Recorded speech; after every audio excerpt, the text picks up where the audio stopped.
Marrying a plumber, how embarrassing. My mother spat over the phone. My father didn't even speak, he just hung up. And my sister? She laughed. Who'd be caught dead at that wedding? They didn't just disapprove. They boycotted my wedding. No calls, no messages, not a single chair reserved for them. They said I was a disgrace to the family, that I had ruined our reputation. So I walked the aisle alone. No proud father to give me away. No mother dabbing tears of joy. Just silence where love should have been. But here's what they didn't know. The man they called a plumber. He wasn't just a plumber. He was a former MIT engineer, a systems genius who had walked away from corporate wealth to build something on his own terms. And just weeks after our wedding, his name and our wedding aired on national television. 110 missed calls, all from the people who said I wasn't worth their time. Now they were begging for mine. If you've ever been underestimated, shamed for who you love, or cast aside by the very people who should support you most, stay with me. Because by the end of this story, you'll see how one choice, one person, and one powerful truth can turn shame into pride and silence into panic. This isn't just a story about love. It's a story about revenge. The kind of revenge that doesn't raise its voice, but rises above. Now let me take you back to where it all began. Grace Turner was 32 years old, a senior financial advisor at a respected mid-sized firm in Boston. She lived in a modest but elegant apartment in Cambridge, paid off entirely through her own hard work. Grace had always carried herself with quiet dignity, preferring books to small talk and substance over show. Raised in one of Connecticut's most prominent families, she had long since learned that her values didn't align with the ones she was brought up to worship. Her parents, William and Margaret Turner, were social fixtures deeply entrenched in the rituals of upper-class appearance, where nameplates on charity walls meant more than warmth at the dinner table.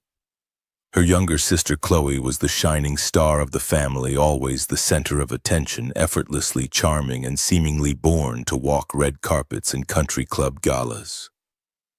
Grace, by contrast, had always been responsible in the way that was praised but never celebrated. As she dialed the number to her parents' estate, her hands trembled not from uncertainty but from something deeper, older. A lifetime of trying to prove herself worthy still hadn't shaken the heaviness that followed her into adulthood. This call wasn't a plea.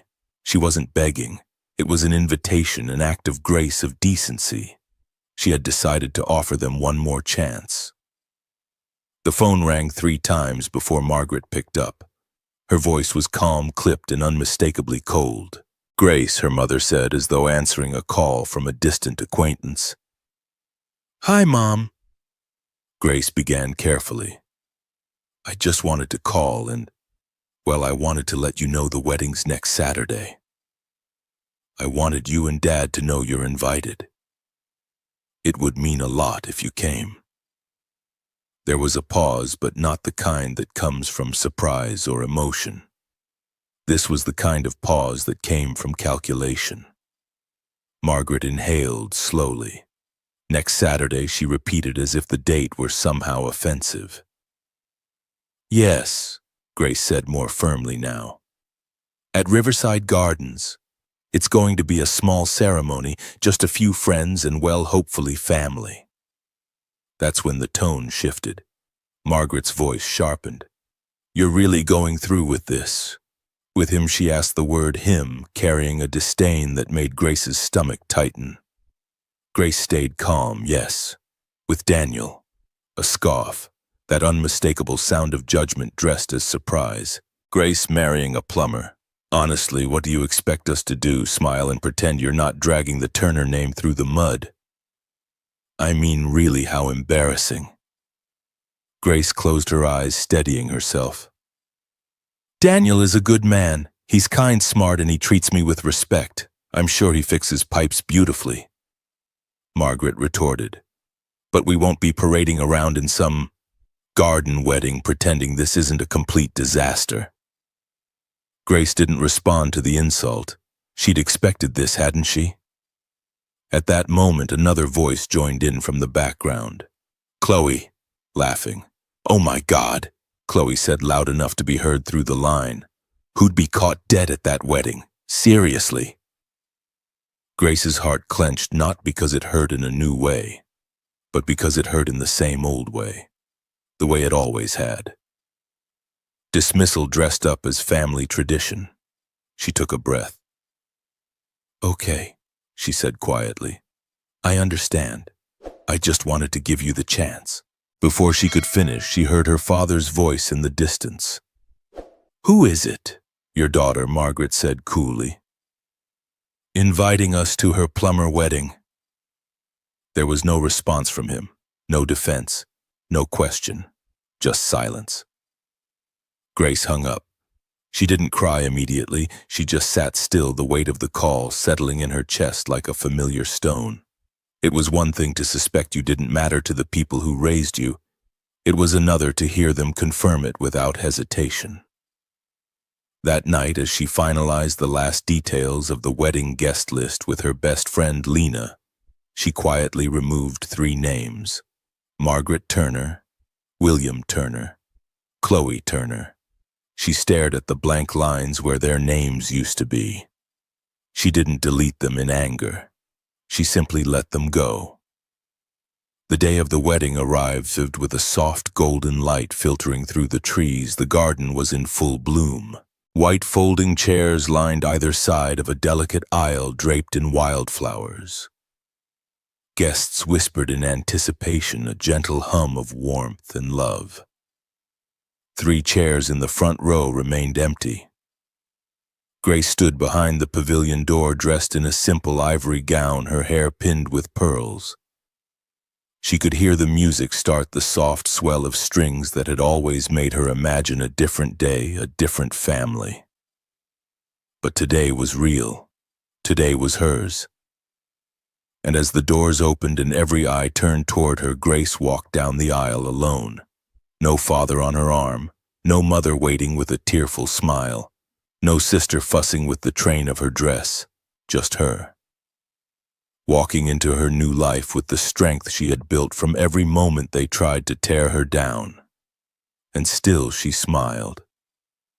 Because this was no longer about what they thought of her. It was about what she had finally learned to think of herself. Grace Turner had always understood what it meant to be a Turner. At 30 years old, she had spent a lifetime watching her last name open doors for everyone except herself. To the outside world, the Turners were more than a family. They were an institution. Their estate, nestled in the leafy hills of Greenwich, Connecticut, was as polished and impenetrable as their reputation. Grace was the eldest daughter of William and Margaret Turner, pillars of high society. William, with his silver hair and perfectly tailored suits, was the head of Turner Properties, a real estate empire stretching from Connecticut to Manhattan. Margaret, always poised with pearls and pressed silk blouses, chaired one of New England's most prestigious philanthropic foundations. Magazines featured her annual charity galas, while William was quoted in Forbes and the Wall Street Journal on urban development trends. At Sunday services, they always sat in the front pew, whispering hellos to the mayor and the bank presidents. From the moment Grace could walk in patent leather shoes, her role was clear: uphold the Turner image. There was no space for loud laughter, messy questions, or emotional honesty. Presentation came first. Her mother's favorite phrase, "We don't air our laundry, dear. We press it," was both a warning and a way of life. And then there was Chloe. 2 years younger than Grace, Chloe was everything Margaret and William celebrated. Bright-eyed, charismatic, and effortlessly fashionable, Chloe understood the world of appearances instinctively. She twirled through ballroom fundraisers and luxury brunches with ease. At 16, she was gifted a brand new convertible because she made cheer captain. Grace, in contrast, had received a check for $50 and a reminder to be practical. Chloe needs to be seen. You like books, her mother had said with a smile too sweet to challenge. Grace had always been bookish, quiet, and observant. She wasn't the girl who fit into designer dresses or sparkled under chandeliers. She preferred libraries to luncheons, lectures over galas. Her achievements valedictorian at St. Margaret's, full scholarship to Columbia. Early promotion at a private wealth management firm were met with polite nods, not celebration. Her parents rarely attended her events, citing scheduling conflicts or more strategic appearances. Family dinners were the worst. Formal affairs with rigid seating arrangements and crystal glassware, they looked like something from a lifestyle magazine. But behind the bone china and glistening silverware was an air thick with unspoken judgment. Margaret would gently correct Grace's posture while Chloe recounted a story about a fashion internship in Paris. William might ask Grace about work only to cut her off with an anecdote about his own latest investment win. The words were always soft, but the message cut like ice. You don't belong in this world we built. Still, for many years, Grace tried.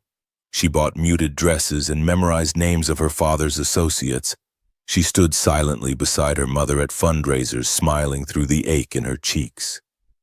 She learned to fold her ambition into quiet efficiency, hoping one day they'd notice. Hoping one day she'd be enough.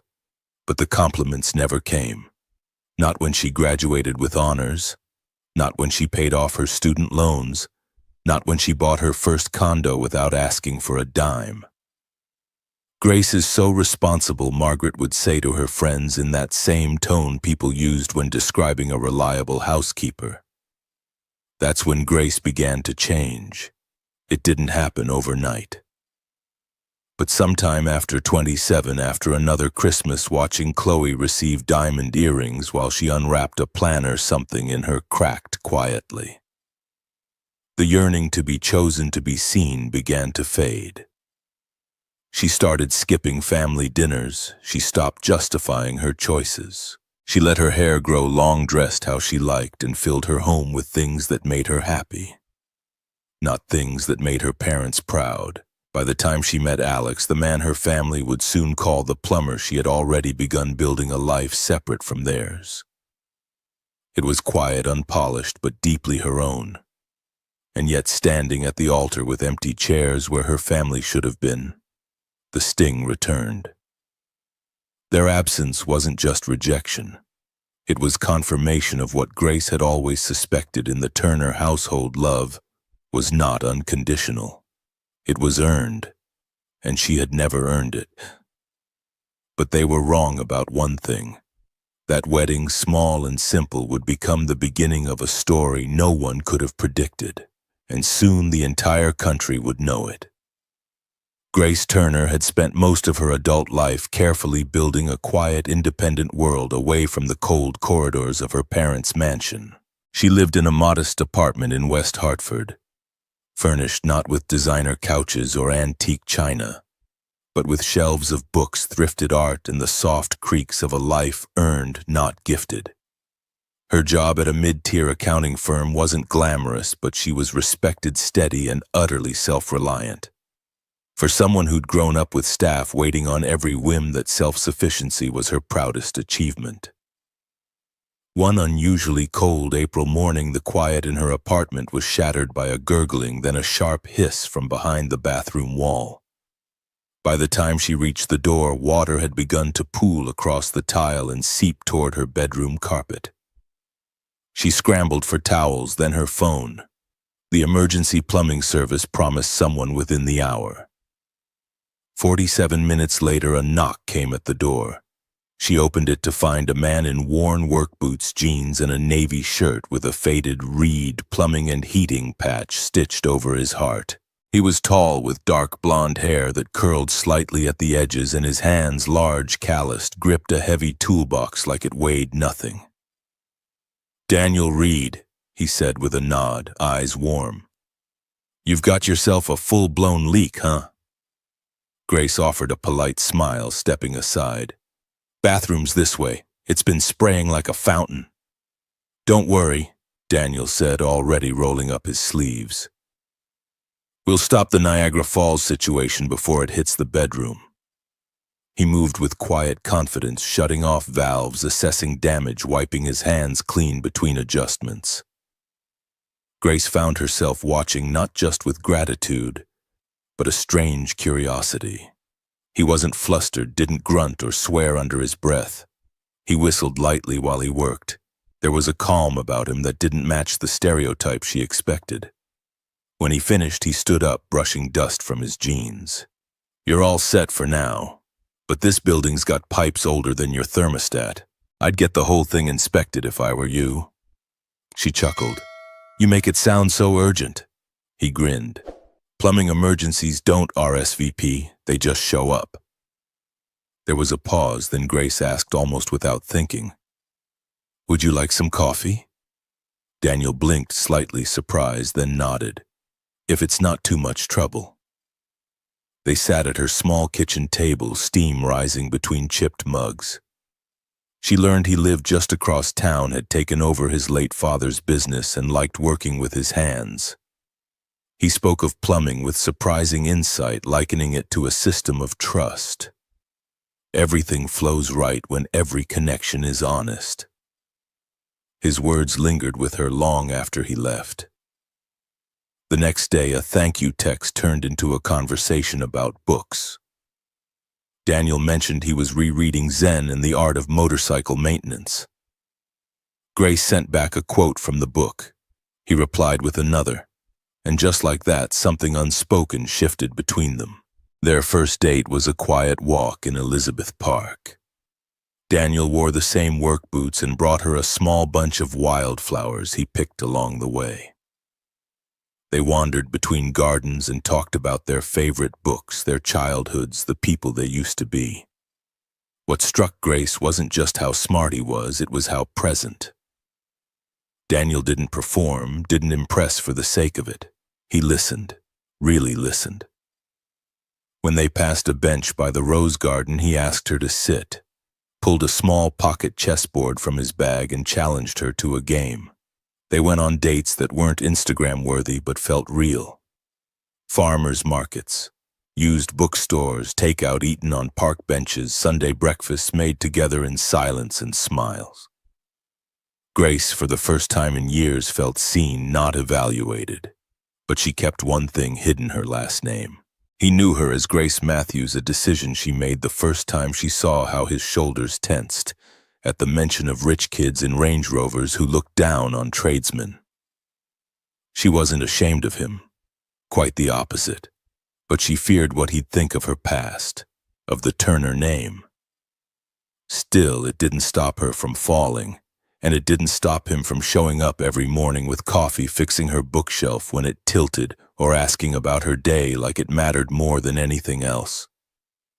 And so in the quiet glow of ordinary days, the girl whose family measured love in social capital fell in love with a man who measured it in effort, care, and small, steady actions. What Grace didn't know, what neither of them could have imagined, was how much louder the world would get when her two lives finally collided. 3 months into their relationship, Grace knew it was time. She had delayed it long enough. It was time for Daniel to meet her family. He didn't pressure her, never asked why he hadn't yet been introduced to the parents. But Grace saw the way his eyes lingered when he noticed framed photos at her place, black tie galas, holiday dinners in large rooms with gold-plated chandeliers. He knew she came from a different world. What he didn't know was just how little that world had ever made room for her, or for anyone like him. When she finally told her mother she'd be bringing a guest to Sunday dinner, Margaret's voice was pleasant but edged. "Oh, and who is this mystery man? A friend, someone I've been seeing." "I see. And what does this friend do for a living?" "He owns a small business," Grace said, choosing her words carefully. "Plumbing services." There was a beat of silence and then a clipped response. "Lovely. We'll see you both at 6. The Turner family estate in Old Greenwich stood exactly as Grace remembered it. Immaculate, symmetrical, proud. Daniel wore his best blazer-pressed shirt and polished shoes. Still, Grace could feel his hesitation as they approached the massive front door. She squeezed his hand. "Whatever happens in there, you're not alone." Margaret greeted them with a smile that didn't reach her eyes. "You must be Daniel," she said, offering her hand, like she was presenting a napkin. Her gaze lingered on the toolbox-shaped calluses on his fingers. "We don't often have guests from hands-on professions." Daniel smiled politely. "Nice to meet you, Mrs. Turner." William stood a few steps back, arms folded. Was all he said in response before turning toward the dining room. Chloe swept in shortly after, her perfume arriving before she did. Well, Gracie's got herself a man," she said with a smirk, eyes raking over Daniel like he was a curiosity in a glass case. "So, Daniel, what do you do?" He answered calmly. "I run a plumbing and HVAC business. We specialize in residential systems, energy efficiency upgrades," Chloe interrupted with a laugh.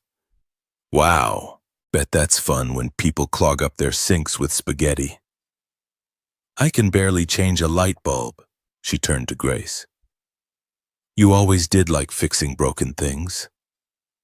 The table was beautifully set with porcelain dishes, crystal glasses, and 5 courses no one truly enjoyed. The conversation moved around Daniel like he wasn't there. William discussed stock indexes. Margaret talked about a charity brunch she hosted with 2 senators. Chloe bragged about her new boyfriend Parker, a financial consultant on Wall Street. He just closed a deal with a startup valued at $60 million, she said, glancing meaningfully at Daniel. "He's flying me to Napa next weekend." At one point, Margaret turned to Daniel with a rehearsed smile. "So Daniel, doing that sort of work, do you get retirement benefits? Or do you just keep going until your knees give out?" Grace froze. Daniel paused, setting down his fork.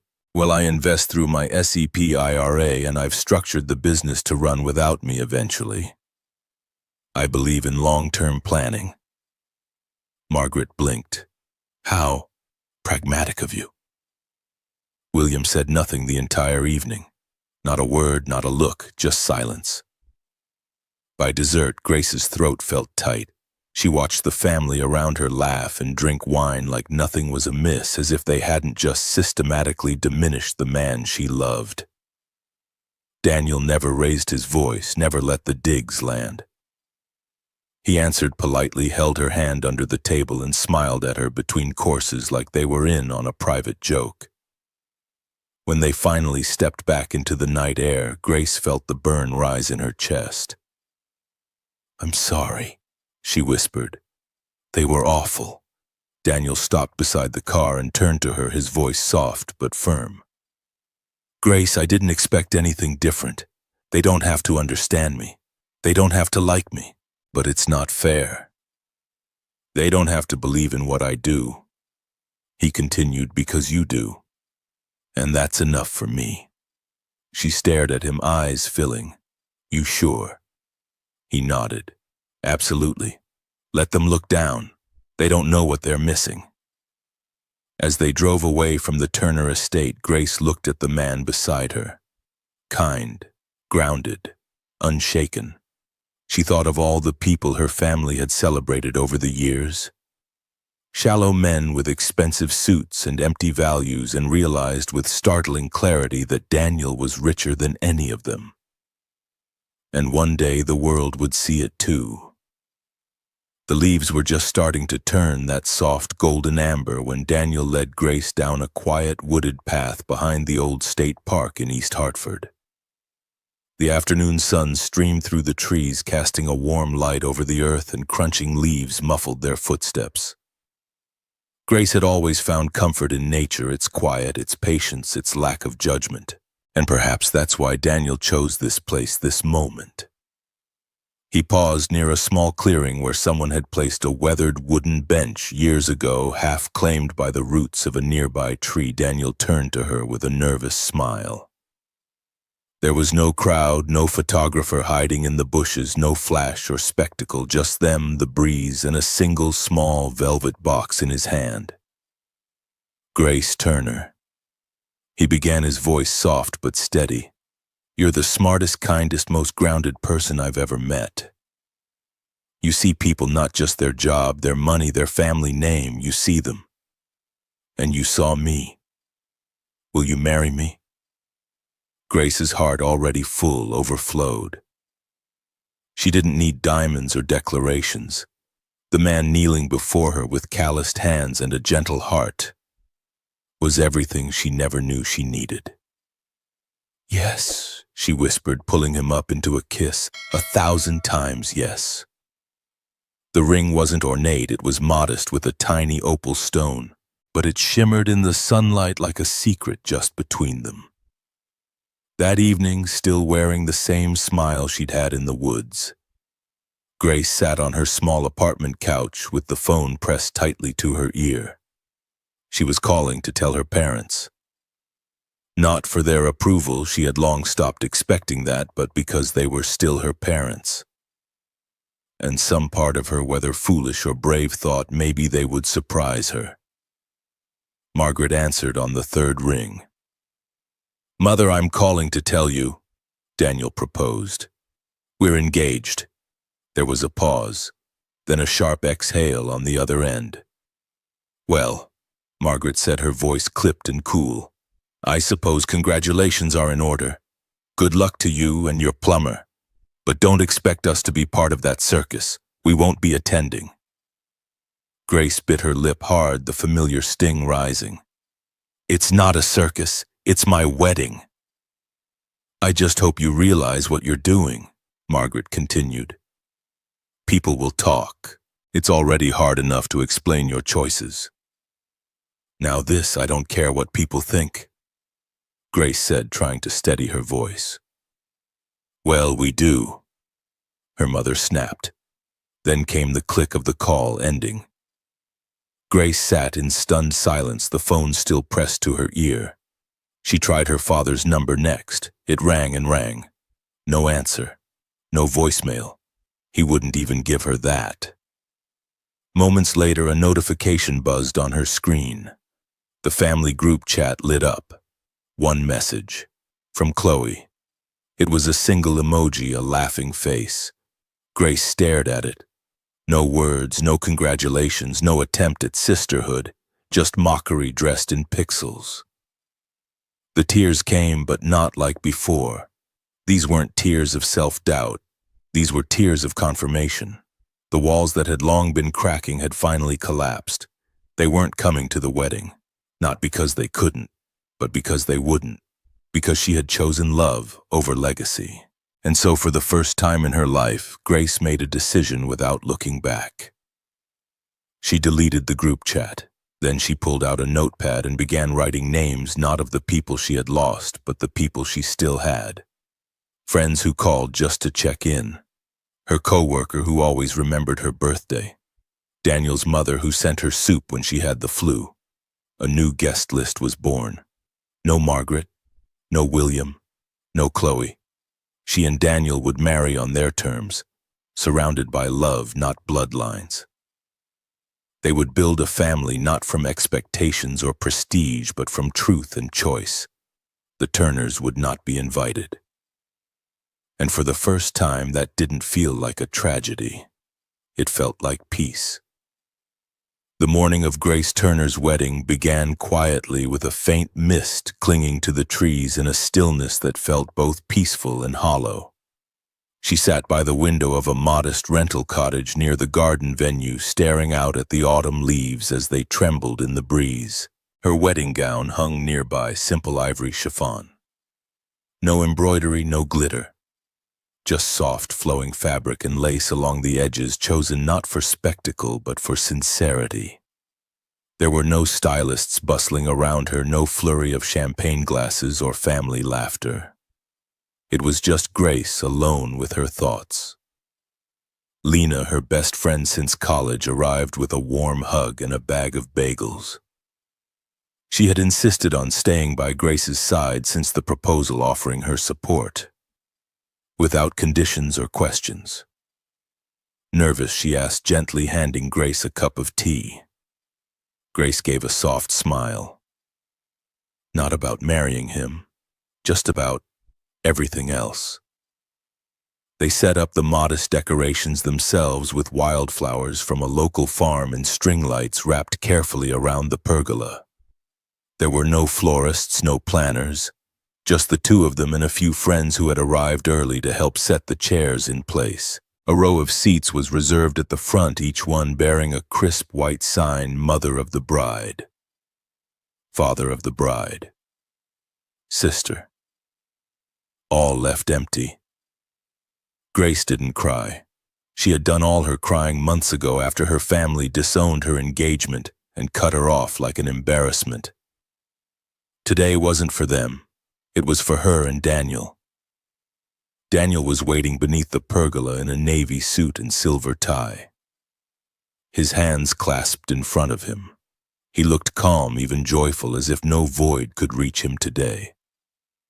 Grace peeked out from behind the curtain of trees, taking a deep breath. Then came the sound of hurried footsteps behind her. Grace. She turned around, startled. A man stood there in a charcoal suit slightly wrinkled from travel. His gray hair was windblown and his eyes, gentle but unsure, searched her face. "Uncle Robert," she whispered, unsure if she believed it. "I know I wasn't invited," he said, catching his breath.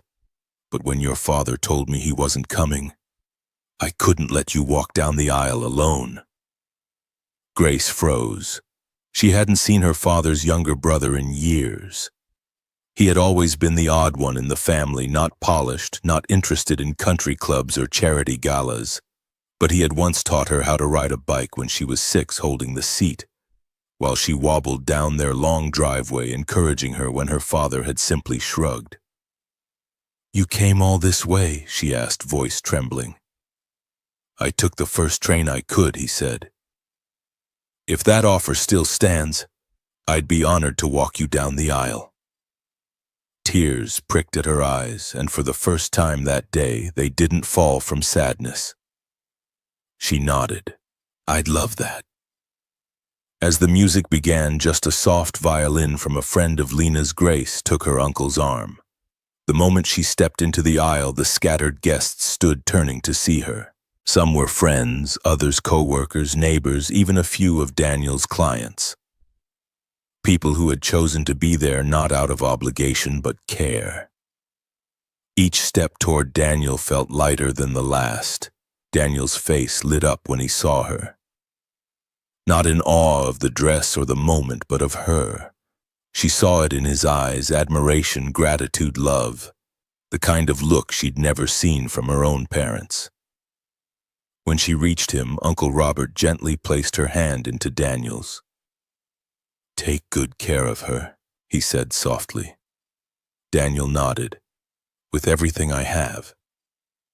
The ceremony began under the rustling canopy of trees. The officiant, a retired school teacher who had known Grace since childhood, spoke warmly of commitment and resilience.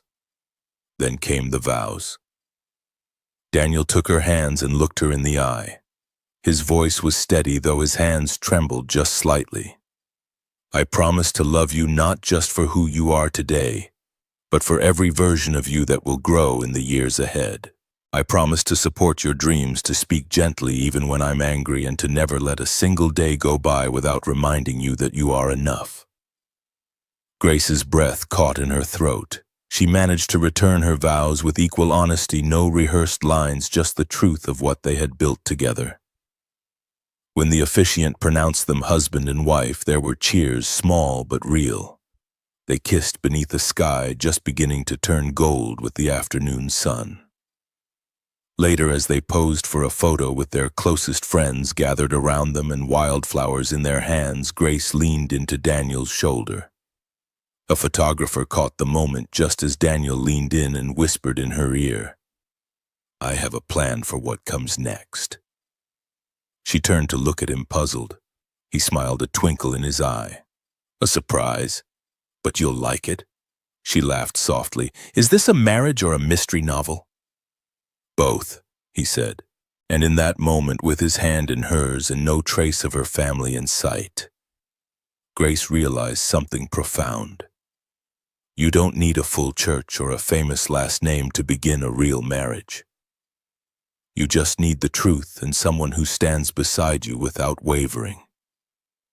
And she had both.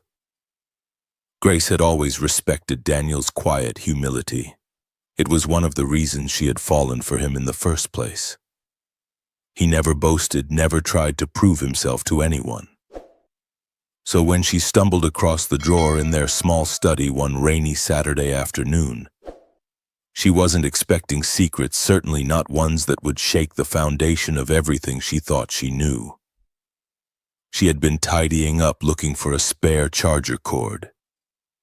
Daniel was out running errands, and Grace opened the bottom drawer of his old wooden desk, the one he always kept neatly closed but never locked. Inside was a leather folder, thick and worn. She hesitated, then slid it open. On top was a diploma, Massachusetts Institute of Technology, Bachelor of Science in Mechanical and Electrical Engineering, Daniel E. Reed. Her heart skipped. Beneath it were several neatly labeled documents.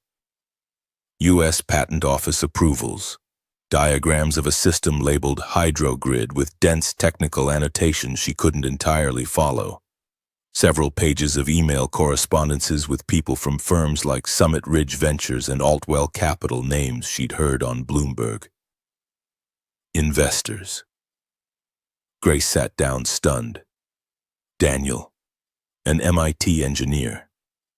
A man with active patents talking to venture capital firms. He'd always introduced himself simply, "I run my dad's plumbing business." That was it. No bravado, no clarification, just a smile and rolled sleeves. She had believed him, trusted him, loved him. But why didn't he tell her? When Daniel came home later, groceries in one hand, rain on his jacket, he instantly noticed her sitting at the kitchen table with the documents spread out in front of her. His face went still. "I guess I owe you an explanation," he said quietly, setting the bags down. Grace nodded, too shaken to speak. He sat across from her, hands folded, eyes soft. "I went to MIT. I spent 6 years working as a senior engineer for a defense contractor outside DC, high clearance projects. Long hours, long shadows. I was good at it, but I hated the politics, the pressure, the feeling like I was just moving pieces in someone else's game." He paused, studying her reaction. "When my dad had a heart attack, I came home to help with the business. Planned to stay 6 months. That was 4 years ago." Grace's voice was quiet. "And hydrogrid?" He smiled faintly. "Something I started sketching out in DC, but only built seriously once I came back. A modular water conservation system, smart tech meets plumbing infrastructure. I've been testing it in a few homes, building it in between service calls." "You're not just a plumber," she whispered, not accusingly, but as if confirming it to herself. "No," he agreed, "but I am a plumber. I just didn't think that mattered, not at first. I liked that you saw me for who I was, that you didn't need the resume, the degrees, the startup. I didn't want to lead with all this because, well, frankly, because people do exactly what your family did. They see a title, not a man." Her throat tightened. "So you just never planned to tell me?" He exhaled. "I planned to, yes. I just didn't want it to feel like a sales pitch. And there was another reason." Daniel reached into the folder and pulled out an older printout of an email, something she hadn't seen yet. He slid it across the table. It was a message exchange. From Margaret Turner. Subject line, "Prospective young men." Chloe's list. Dated nearly 2 years before Grace met Daniel. She scanned it. Her mother had been coordinating introductions for Chloe, her golden child sister, with acceptable young men from respected families. Someone had floated Daniel's name, noting his education. But Margaret's reply was as sharp as it was damning. MIT is impressive, but he runs a plumbing company now. Not our kind of people. Let's keep looking. Grace's hand trembled. You were almost considered for Chloe. Daniel gave a small, ironic smile. Isn't that something your mother and sister knew who I was? They knew I had credentials, but because I was living in jeans and fixing broken sinks, I wasn't good enough. And then I brought you to dinner and they didn't even recognize you. He nodded. Exactly. I knew your last name, Grace. When we started getting serious, I put it together, but I didn't say anything because I wanted you to choose me, not the version of me your family might approve of. Tears gathered in the corners of her eyes. And I did. He reached across the table and took her hand gently. That's all that matters. I didn't choose their approval. I chose you. And if I have to, I'll keep choosing you every day. Grace leaned forward, resting her forehead against his. The shame, the dismissal, the loneliness she'd carried from her family's rejection. It melted in that moment, replaced by something far more powerful: pride. Not in Daniel's degrees or his startup potential, but in his courage, his values, his quiet refusal to let anyone else define his worth. They had tried to discard him, tried to discard her, but love, when built on truth and respect, has a gravity all its own. And now she knew they hadn't just underestimated Daniel. They had underestimated her too, and they were about to see just how wrong they'd been. For weeks after their quiet wedding, Grace and Daniel settled into married life with calm determination. They had no lavish honeymoon, no gifts from family, no proud toast from the bride's father. But what they did have: each other, shared dinners, late-night laughter, and quiet mornings, was more real than anything Grace had known growing up in the Turner household. One crisp Thursday morning, Grace woke to find Daniel standing in the kitchen, dressed in a dark blue suit she had never seen before. His usual work boots were replaced by polished brown Oxfords, and instead of his embroidered Wilson plumbing shirt, he wore a sleek minimal name badge that simply read, Daniel Reed, founder and CEO, Aquaview Systems. You're up early, she said, rubbing sleep from her eyes. He smiled as he handed her a mug of coffee. Today's the Urban Sustainability Summit. Remember, Grace blinked. The one in D.C. Daniel nodded. They bumped my panel to main stage, national coverage. She sat upright. National, like TV. He grinned. CBS, NBC, even a spot on CNN's innovation feature. Apparently water is suddenly sexy. That afternoon, as Grace sat on the living room couch, flipping between news channels, her heart thudded when Daniel appeared on screen. The headline read, MIT engineer turned plumber now, leading U.S. water innovation. The broadcast cut to Daniel standing at a podium at the National Conference on Sustainable Infrastructure. Behind him was a digital rendering of the Aquaview system, a sleek smart grid that promised to reduce residential water usage by 60%, while preserving natural flow pressure and functionality. Growing up, I watched my father fix broken pipes in homes that hadn't seen repairmen in decades, Daniel said. Voice clear, steady. I realized America's water problem isn't just technical, it's human. Aquaview isn't just about saving water. It's about restoring dignity to everyday infrastructure. Applause erupted. The camera panned to senators, corporate executives, environmental advocates, every one of them nodding in admiration. Then came the segment's climax. The anchor's voice softened as she introduced a photo. And behind every great innovator is often a quiet love story. Daniel and his wife, Grace Reed, formerly Grace Turner, were married in a small ceremony in Massachusetts last fall. The couple declined a traditional wedding, choosing instead to celebrate with close friends. Their story has since gone viral on social media as a symbol of humility, simplicity, and values-driven living. The screen filled with a photo Grace had nearly forgotten existed, her in a lace dress, no makeup but glowing, smiling up at Daniel as he gently brushed a leaf from her hair. In the background were mason jars of wildflowers and fairy lights strung across old oak beams. Grace stared at the screen, stunned. The image lingered for only seconds, but those seconds changed everything. When she finally picked up her phone, it was buzzing like a hive.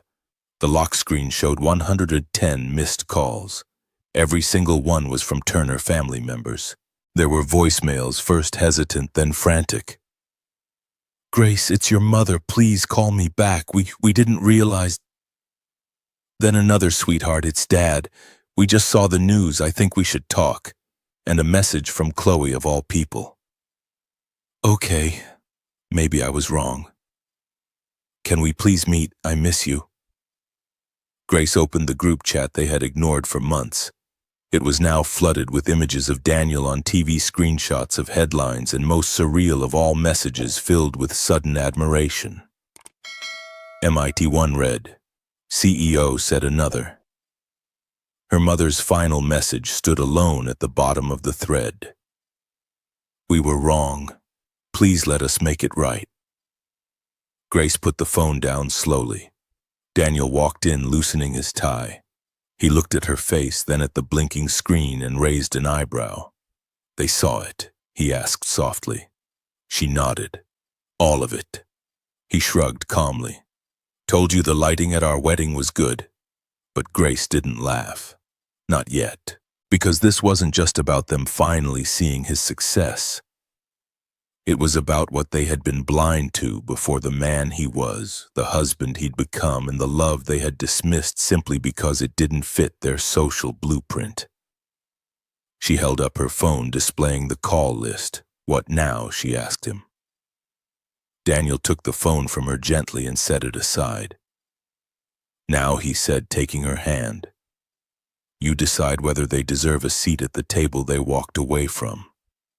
And Grace, for the first time in her life, realized the power of having nothing to prove, only something to protect. Her marriage, her peace, her truth. It had been just over a week since Daniel's face and Grace's wedding photo had aired on national television. Since then, the world had started to shift. Investors called, interviews were booked, the inbox was flooded with inquiries. But one unexpected knock came on a quiet Sunday morning. Grace opened the door of their apartment and saw them standing there, Margaret, William, and Chloe. All three impeccably dressed, as if they'd stepped out of a country club brunch and directly onto her doormat. William held a basket of wine and imported cheese. Margaret clutched a silk-wrapped box. Chloe had nothing but her phone already recording in her mind, "Grace, sweetheart." Margaret cooed, stepping forward with an exaggerated smile. "We've been meaning to visit. So much has happened. We wanted to say congratulations in person." Grace stepped aside wordlessly. Daniel stood in the kitchen, calmly stirring his coffee. He said nothing but nodded politely. Margaret floated into the living room, placing the gift on the table. "We watched the interview," she said, glancing at Daniel. "Quite impressive. Truly, I had no idea you were doing all that." William chimed in, clearing his throat. "We're actually breaking ground on a new development outside Stamford, premium eco homes. There might be a synergy with your Aquaview tech. It's early stage, but we thought perhaps a collaboration could benefit both parties." He said the word collaboration like it had just occurred to him spontaneously, though Grace knew her father didn't do spontaneity. Margaret turned to her daughter with a sweet smile that didn't quite reach her eyes. "And now that you're married, we're family. Isn't that what matters? Water under the bridge?" Grace looked from face to face, their expressions carefully. Curated voices dipped in sugar eyes, watching Daniel more than her. She took a slow breath, then asked quietly, "And if he really were just a plumber, would you still be standing here?" The silence that followed was dense. Chloe laughed awkwardly, brushing hair from her shoulder. "Don't be dramatic, Grace." Daniel stepped forward, placing his mug down gently on the table. "We appreciate the visit," he said, tone calm but unyielding. "But we don't partner with people who use their own family as an investment strategy." Aquaview was built on trust, not legacy. It's not for sale to those who failed to respect the people behind it. William's lips tightened, but he said nothing. Margaret's eyes narrowed. "We were trying to make peace. Extend an olive branch." "You'd reject that," Grace crossed her arms. "You didn't come here to make peace. You came to profit." There was another pause. Then William reached into his coat pocket and pulled out a cream-colored envelope. "In that case," he said, placing it on the counter, "there's one more thing." Daniel stepped back as Grace took it, opened it, and read the document inside. It was a legal declaration, a formal request for her to voluntarily forfeit her name from all Turner family estates and trusts. No inheritance, no land, no claims. The justification, written in clean legalese to preserve brand integrity and public image in light of recent affiliations. Grace said nothing. Chloe looked down suddenly, avoiding her sister's gaze. "You're serious," Grace said softly. "We thought you might appreciate clarity," William said. "This way you and your husband can continue your journey free of our shadow." Grace walked to the kitchen drawer, pulled out a pen, and without flinching signed her name on the bottom line. She handed the envelope back to him. "Now we're truly free." Margaret looked startled. "You don't even want to think about it." "There's nothing to think about," Grace replied. "You disowned me when I was inconvenient. You came back when I became useful." "That's not love. That's leverage." Daniel moved to stand beside her. His presence, steady and silent, said more than any argument could. Chloe gave a small shrug, then murmured, "Guess this is goodbye then." Grace didn't respond. As the door closed behind them, Grace let out a breath she hadn't realized she'd been holding. It was final now. Official. She had let go of everything they dangled above her head for years. Approval money status, and the world hadn't ended. In fact, the apartment felt lighter. Daniel handed her the same mug of coffee he'd been sipping when they arrived. "You okay?" She smiled, a little sad, a little free. "Yeah. Actually, I think I'm finally okay." Daniel kissed her forehead. "Good. Because now it's our turn to decide what family looks like. And this time they'd build it on their terms." The phone rang just past 2:00 a.m. Grace stirred in bed, fumbling in the dark as the screen lit up with a name she hadn't seen since the last confrontation. Chloe. Her instinct was to ignore it, let it ring out like so many calls from the past, but something about the hour, the desperation in the repeated buzz, made her press answer. Grace Chloe's voice cracked through the line, thin and shaking. I didn't know who else to call." Grace sat up, Daniel still sleeping beside her. "What happened?" "It's Parker. The FBI came to our building. They froze our accounts. He's being indicted, securities fraud, wire fraud. I don't even understand all of it. His lawyer says he might be facing 10 years. They took our cars, Grace. The apartment lease is in his name. They said I have 72 hours to vacate." Grace listened in stunned silence. "I went to Mom and Dad," Chloe whispered. "They won't even let me stay at the lake house. Said it's too public, too much press. Dad said it would tarnish the family. That sounded exactly like them." "I don't have anywhere to go," Chloe said. "Please, I just need somewhere to think, to breathe." "I didn't know who else." The voice that once sneered at Grace's pathetic wedding now sounded like a child who'd lost her footing in a storm. Grace glanced at Daniel, now awake and watching her. He didn't say anything, just gave a small, understanding nod. "You can stay here," Grace said quietly. The next morning, Chloe arrived with a single suitcase and dark glasses, as if still trying to shield herself from the gaze of a world. that had already turned away. Her heels clicked softly on the apartment floor, out of place in a home that wasn't staged, wasn't manicured, just real. She didn't cry, not yet. She just sat quietly at the edge of the guest room bed while Grace poured her a glass of water. "Thank you," Chloe whispered, looking down. Grace only nodded. "Get some rest." For 2 days, Chloe barely spoke. She moved like a ghost, polite, quiet, unsure. She offered to help clean, to cook, even though she didn't know where anything was. Grace let her be. Daniel didn't pry. On the third evening, Grace returned from work earlier than expected and walked past the guest room where the door was slightly ajar. Chloe was on the phone, her voice hushed but firm. "Yes, Mother. I'm doing what you said. He likes me. He's kind. I can turn this around.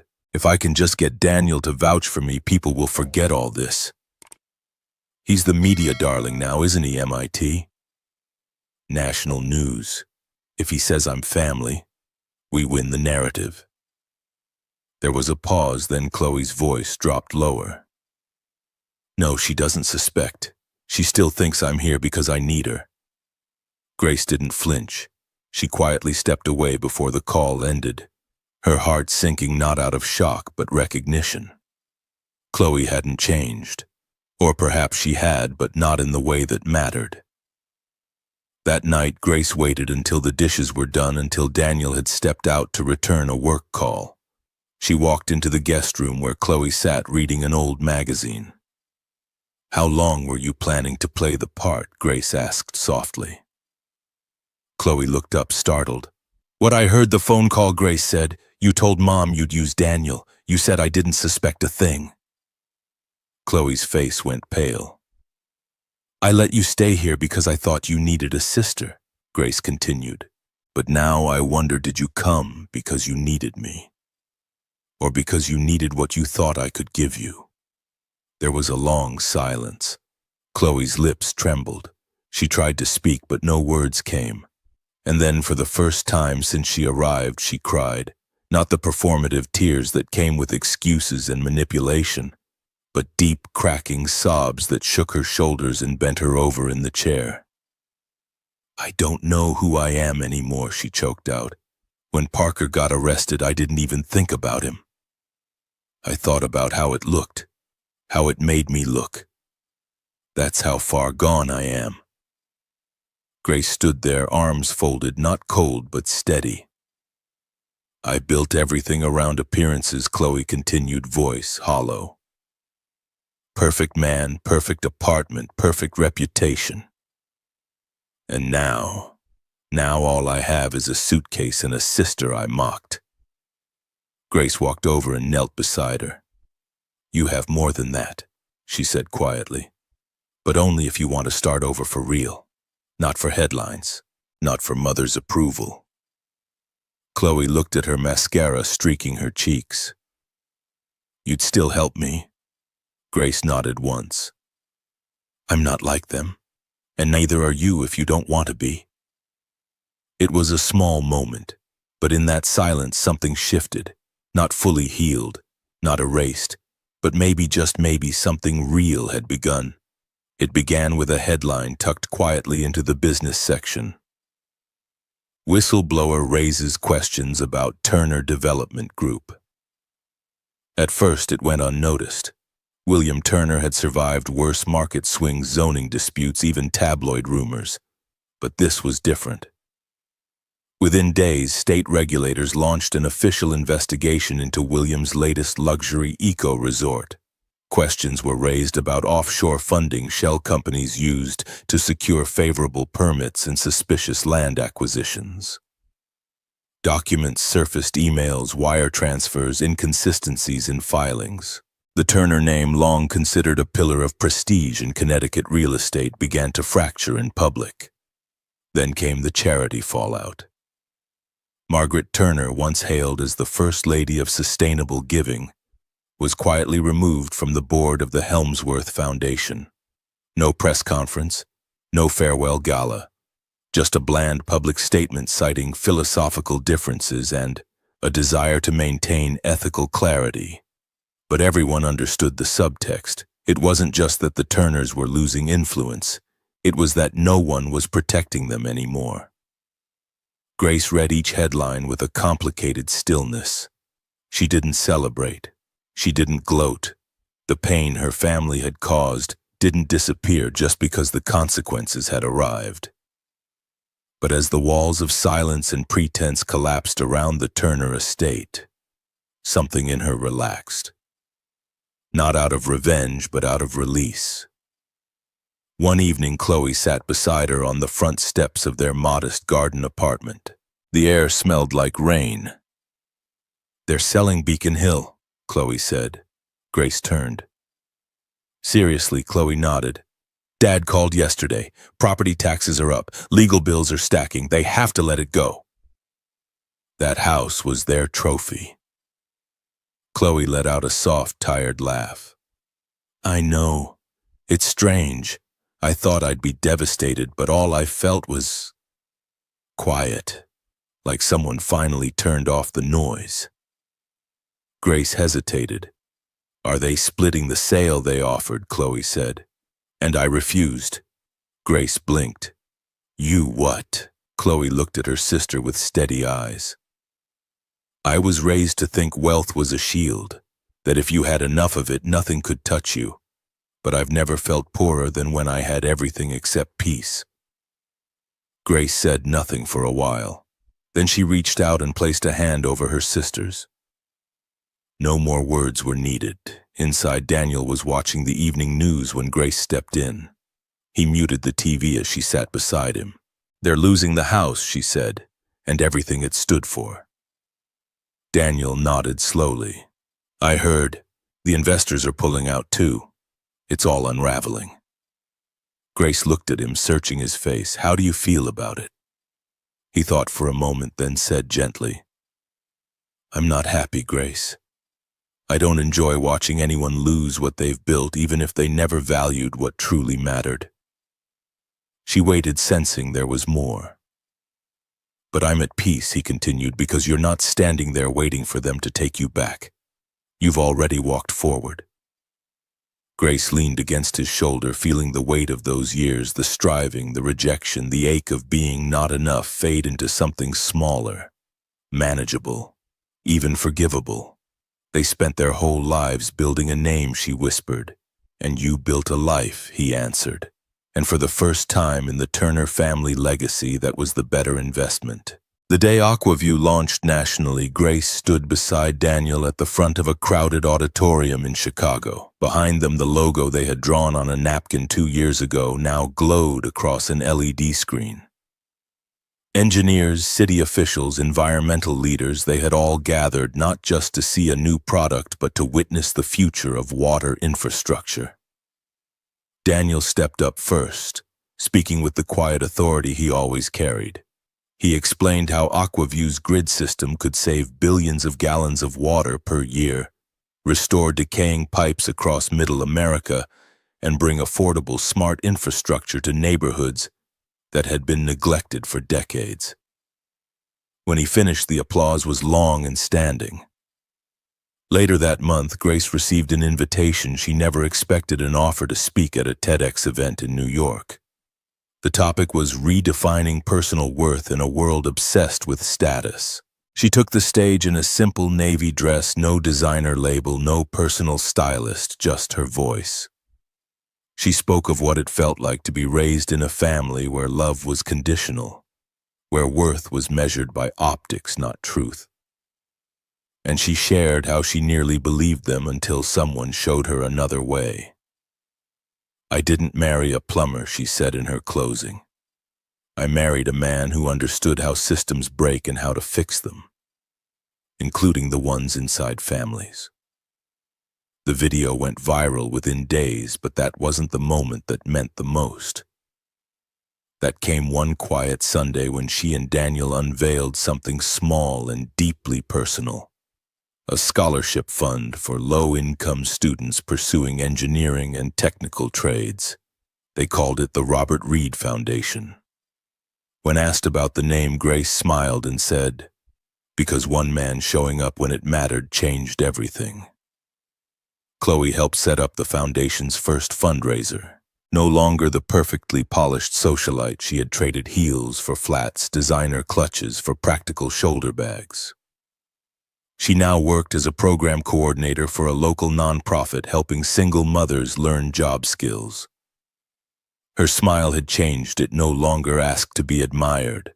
Their lives moved forward gently, not with the fanfare of fortune or fame, but with meaning. And then one bright afternoon in early spring, Grace and Daniel hosted their daughter's second birthday in the backyard. Balloons, a modest cake, folding chairs on the lawn. Nothing grand. Halfway through the party, a familiar car pulled up. Grace turned from the picnic table as Margaret and William stepped out, slowly, dressed neatly but not extravagantly. William held a box wrapped in recycled paper. Margaret carried a children's book. For a moment, no one spoke. Then William said, "We don't expect anything, Grace, but we wanted to be here, if that's okay." Grace studied their faces. There was still pride there, yes, but dulled, quieter. Like something had softened that once refused to bend. They approached slowly. Margaret knelt beside her granddaughter, who clutched a toy screwdriver and wore a plastic hard hat. The child giggled. William smiled. Later, as the cake was being passed around, Margaret stood beside Grace and said, almost in a whisper, "We're proud of you, Grace, both of you." Grace looked at her mother for a long moment. She didn't feel anger. She didn't feel triumph, just peace. She gave a small smile. "Thank you," she said. Then after a pause, she added, "But the truth is, I don't need it anymore. Not out of bitterness, not as a weapon, but as a truth earned with time." That night, after the guests had gone and the stars blinked quietly above the house, Grace stood beside Daniel on the porch, watching their daughter chase fireflies across the grass. "This is our legacy," he said, his voice low. Grace nodded.